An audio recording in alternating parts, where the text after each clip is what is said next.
Ladies and gentlemen, welcome back to the channel. Yes, took a wee day off yesterday to recover from the 12-hour stream, but we're back. And do you know what? It's weird because there's only 2 games left now until the World Cup. So this is the second last match preview video we'll do for quite a while. Up until December 17th, I believe our first game back is. So 2 games left, one including the game tomorrow night against Motherwell, a midweek fixture. Let's talk about it. Let's preview all of that. And talk about another few things, a few bits of news in amongst this video.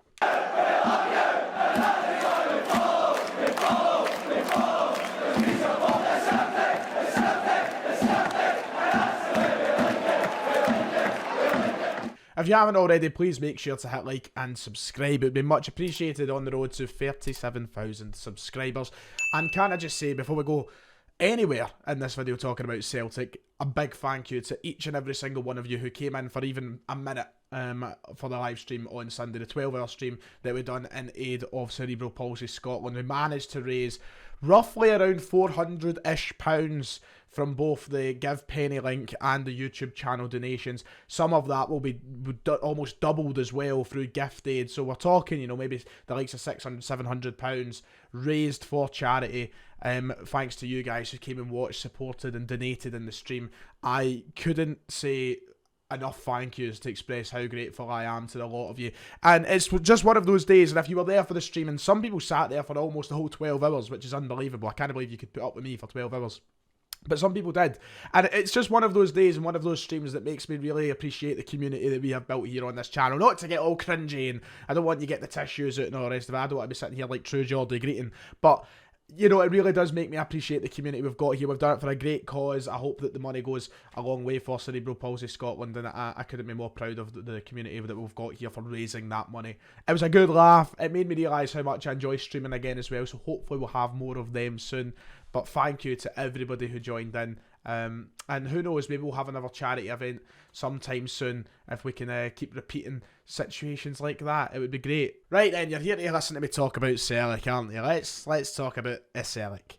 And we've got a few bits of news to cover before we even start previewing that game against Motherwell tomorrow night. An important game for Celtic. We are 7 points clear at the top of the table, and we'll touch on that in a moment. But injury news, yes, Ange Postecoglou confirmed at his press conference today that James McCarthy has suffered a significant, yes, the word significant was used, hamstring injury, which has not been, you know, the extent of which the amount of time he'll be out or how bad the injury is hasn't quite been revealed. All we've heard is it is significant. So there you go, James McCarthy. Is that a season ender? Who knows, but we know that James McCarthy's a guy that's struggled with fitness since he's came through the door at Celtic, but even before then, he's had a really troublesome few years, which has been a real shame for him since he suffered that big injury at Everton a few years ago. And I think that could be right there, maybe the final nail in the coffin of his Celtic career. And I don't mean that in a negative way, and I wish him all the best with his recovery. And I would love to see him put on a Celtic shirt again, because it's James McCarthy. He's a big Celtic fan. Obviously, it's been a dream for him to play for Celtic. I would love to see him make a comeback and even be a bit part player if he has to be. But I think that this could be the end for McCarthy. There was obviously murmurs, there was rumours that they were looking for a loan move at the end of the transfer window that just passed. There was rumours that, you know, Ange probably wasn't fancying him as much as maybe whoever did sign him does. And I don't think there was much use for him at Celtic, but now that he suffered this significant injury, will it now be a struggle for him to come back into this team and see any sort of minutes? Will he recover to an extent that seems necessary or suitable for Ange's requirements? I would struggle to believe so. So I think that there is every chance we've now seen the last of James McCarthy in a Celtic top. And do you know what? He's a player who came in here with, you know, there's a lot of criticisms to give, and I was one of the people who was a critic of the signing. You know, I didn't think it was exactly what Celtic need. I thought it was a big risk, and at the point of the career he was at, it just didn't seem smart. But he's someone who I have a hell of a lot of respect for. He's someone who obviously in the training ground has probably quite a presence. A lot of people speak really highly of him at the club. It's a real shame that he has to kind of go out this way, and that's why I'm saying I hope that I do see him come back and even play 10-20 minutes in a Celtic shirt again. But that could be it for James. This season could be over for him. We just need to wait and see what the timescale is given on the injury. But when you hear significant hamstring injury for a player of his age and with the injury history that he has, it's probably not the best news. Australia have announced their World Cup squad, their 26-man squad for the competition coming up, and it's only a matter of days now, really, till the World Cup begins. But they've announced their squad, and who was front and centre on the poster for the squad announcement? None other than Celtic's very own Aaron Mooy. Yes, he will be one of the other Celts who will head over. Still a few squads to be announced. We're still waiting to hear about some players, but he joins. I think Dyson Maeda is the only other guy so far, off the top of my head, could be wrong. But he joins Dyson Maeda and heading to Qatar for the World Cup in their 26-man squad, which is on the screen now. Some familiar names in there, of course, Martin Boyle of Hibs, Jason Cummings, who obviously played in Scotland before, Jamie McLaren as well. Some names that you'll recognise in and about there, but Aaron Mooy rewarded for what has been probably more of a positive season for him since joining Celtic. I think that he'll probably be thanking himself for taking the move to Celtic, and he's always been one of Australia's key players, and I think he would have probably maybe have just made it into that squad for being Aaron Mooy anyway, but you know, he struggled with the lack of football in China. He really did need to get playing before this competition if he wanted to start games, and he's managed to find that with Celtic. He's managed to find that with Ange Postecoglou, so congratulations to him. I'm chuffed for him. And obviously Australia being Ange's home nation, I think there'll be a lot of Celtic fans rooting for Australia at this competition. I know there's obviously a lot of Celtic supporters now over, down under instead of over. There's a lot of Celtic fans over there now, so I guess we'll all be with you in a way, and Aaron is of course going to be over there representing the Hoops and Australia. So fantastic news for him, very exciting. Hopefully we hear news on the likes of Juranovic, for example, Cameron Carter-Vickers for America, maybe some other names getting involved with the World Cup. Come back fit, please, Aaron. Come back fit. And finally, the last little sort of news bulletin for this video is about Vasilis Barkas. Not a name I expected to talk about much this season, but apparently Utrecht looking to make the loan deal permanent if possible to reward him for his fine form this season with the Dutch side. What'd I tell you? I always knew there was a keeper in there. And look, his Celtic career's done. He's never going to come back and play for Celtic. I think those days are gone, and a lot of fans wouldn't even want to see him back in the team. But you know what? I'm chuffed for him. I'm glad he's went over to Holland and he's doing well. I think he's been in the team of the week a few times now. I think he was like goalkeeper of the month or something as well. And he had this mad crown thing. I remember seeing him standing with that. Good on him. I'm glad he's getting some confidence back.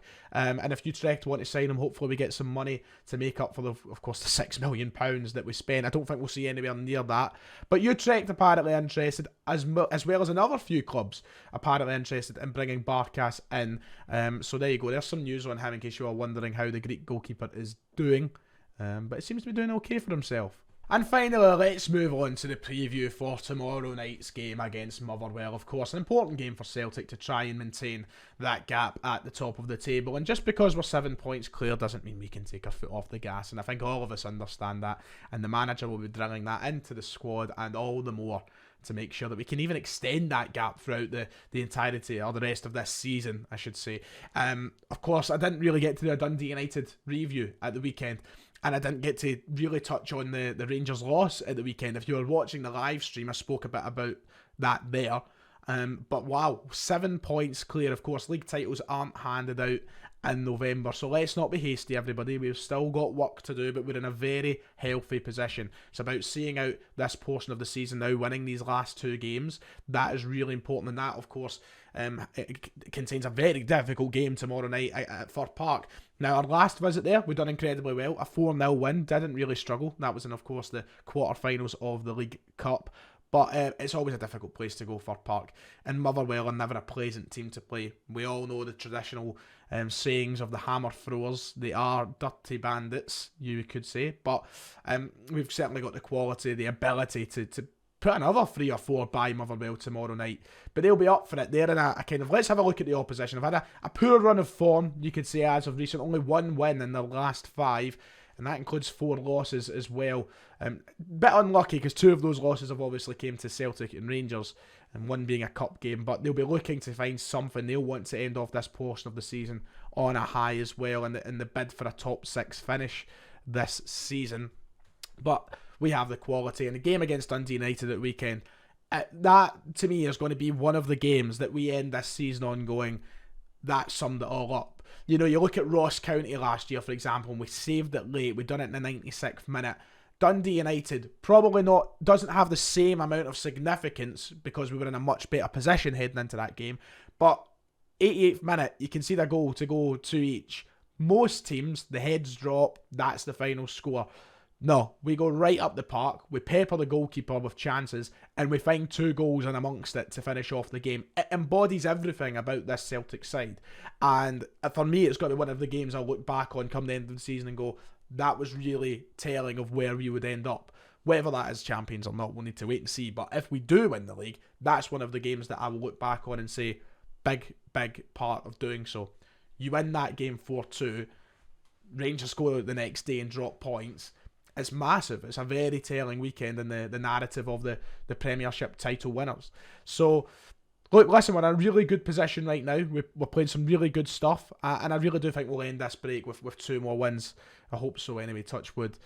Let's have a look at what I think the team will be tomorrow. So here's my team prediction. Of course, it gets difficult nowadays to predict who's going to be the starting 11 for Celtic. I almost feel like there's not really a point, because Ange can play anybody or everybody if he liked, because we have such a good squad and the rotation is working, and it's not even like our rotation doesn't work. We have a system and a purpose that works for all of these players. So this is the 11 I've went for, though. A pretty good 11, I would say. A couple of changes from the side that started against Dundee United, so I'll run through the main ones. I still think it'll be Carter Vickers and Jens as the centre-half partnership. We do obviously have a fit Starfelt back, and we could get back to playing Starfelt and Vickers again. I think that we'll ebb that in. I think that maybe Starfelt will come off the bench, for example, so I'm sticking with Jens for now.